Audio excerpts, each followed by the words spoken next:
Hello friends, Mandar here. I'm back with another video. Today we'll talk about some important topics. Did you know about the split decision by USCIS in terms of extensions and so on? The second point we'll talk about is USCIS policy guidance on expedited requests such as EADs. We'll also talk about the H-1B cap alert which has extended the date by a few days. We'll talk about the spending bill that was just passed in the House. Also the DHS appropriations bill. What are the clauses in that? Does it have anything to do with employment-based immigration clauses? And also I would like to remind you of my masterclass on EB1A which is on upcoming Saturday. So your last chance to register. So a lot of important topics guys. Watch this video until the end and let's get started.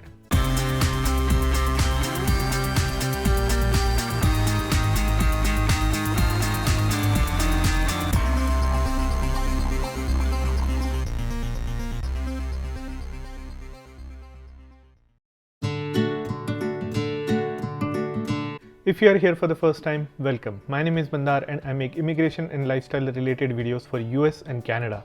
I'm not an immigration lawyer, so anything that I say on this video or on my channel is for information purpose only.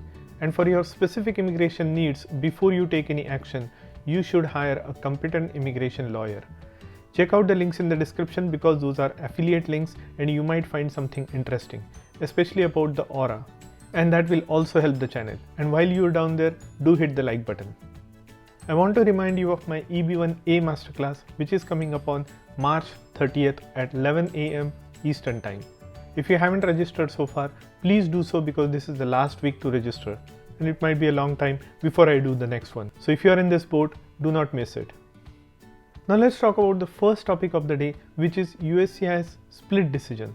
They make the split decision sometimes or in some cases, in the cases that are submitted for extensions, visa extensions. So what this split decision is.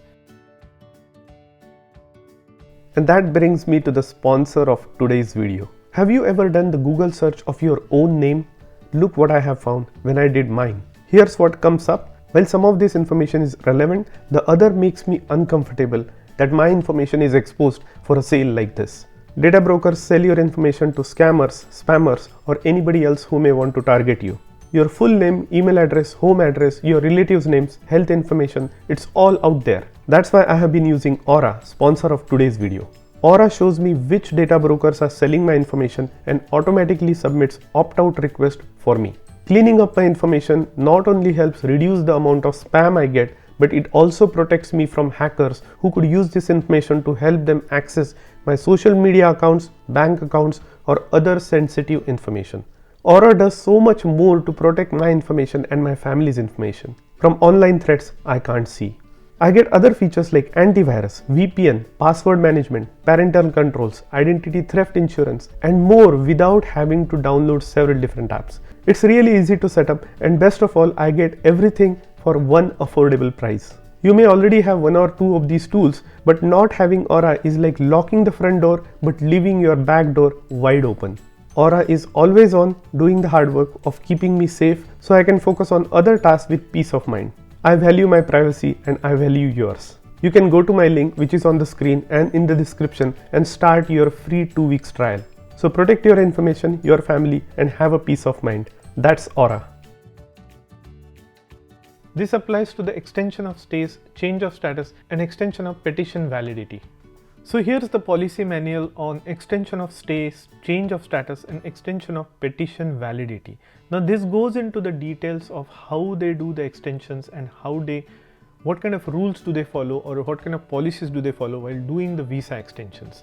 Now there are a lot of points here describes when you have a prior visa approval and you are just doing an extension. USCIS specifically asks them that don't go by just the prior approval. They have to treat the extension on its own merit as if they are approving the visa for the first time. In addition to that, they also clarify the definition of what is the significance of prior USCIS approval and deference. In some instances, they can defer the decision or make it. Now here it clearly says officers should not defer the prior approvals in the cases where there was a material error involved with the previous approval. There has been a material change in the circumstances of eligibility requirement and there is a new material information that adversely impacts petitioners or beneficiaries' eligibility. In a nutshell, if circumstances have changed, the eligibility of the individual has changed, they can still deny or approve your case based on its own merit for the extension and not based on the previous visa approval. Now, in other cases, they have also said about the split decision extension request. Officers may, when warranted, deny an applicant or petitioner's request to extend the non-immigrant stay in the US in the same classification, even if an applicant or petitioner continues to demonstrate eligibility for the non-immigrant classification. An officer may determine that sufficient reason exists to deny the request of an extension of stay in certain situations. This split decision process may result in an approval of the petition for the same classification where the petitioner and the beneficiary relationship has not changed, and simultaneous denial of extension of the stay request. So say for instance you have an H1B and you have submitted an extension. If there is a material change in the application at the time of the extension, say for instance you have overstayed your H1B visa, you did not submit for your extension within the time, there is a ground for denial. Now they will still go ahead. Now what this split decision means is they will still go ahead and approve your petition for extension, but they may not extend your I-94. They will deny your extension of stay within the country. So what happens in that situation is, if your I-94 expires, even though you get an approved petition for your extension, you will need to leave the country and come back with a new stamp using that approval, because your I-94 or extension of stay was denied in this situation. And why it was denied? Because there may have been change in the circumstances prior to extension, such as you may have incurred some unlawful presence. That makes USCIS officer categorize you in the inadmissible state and deny your extension, although they will approve your petition for extension, which is kind of weird. But if you fall into this trap, there was a recent guy who called me regarding this situation, and that's how I became aware of this, and I thought this might be a good topic to share with you. If you fall into this category where you have received your extension approval but did not get an extended I-94 or extension of stay, do contact me and I will give you my thoughts on how to deal with this situation. Now, second topic of today is USCIS updates policy guidance on clarification of expedited request. Now here USCIS had a tweet saying that updated guidance to clarify how we consider expedited requests that are related to government interest, emergencies and other urgent needs. To update this, they have additional resources, and let's look at what those resources look like. So here's the policy where USCIS states that USCIS is updating the policy manual during for expedited request. In the government, now there are several different categories that they have mentioned. In government interest, this update clarifies that we may expedite cases identified as urgent federal, state, tribal, territorial or local government of the United States because they involve in public interest or public safety or national interest. In those cases, they will approve the expedited request. In other cases, where there is a travel related request, they may issue you an advance parole in an expedited fashion. But there are some conditions that you have to meet, such as timely filing of the I-131, which is the advance parole application, and processing time. And if the processing time would prevent them from issuing the travel document in the due planned departure date. So if they are not confident that their normal processing would give you an AP before your departure date, then you can apply for your expedited request. Now they have made it easier for these expedited requests to be submitted. Now it used to be that you need to open a service request and so on, or submit an application through your lawyer, but seems like they have now made this provision available in your USCIS online account. So log into your USCIS online account and see how you can make this expedited request for your advance parole. Let's also quickly look at this expedited request page. Now it looks like the expedited request not only applies for advance parole but for a lot of different categories. So they are saying we consider all expedite requests on a case-by-case basis and generally require documentation to support such requests.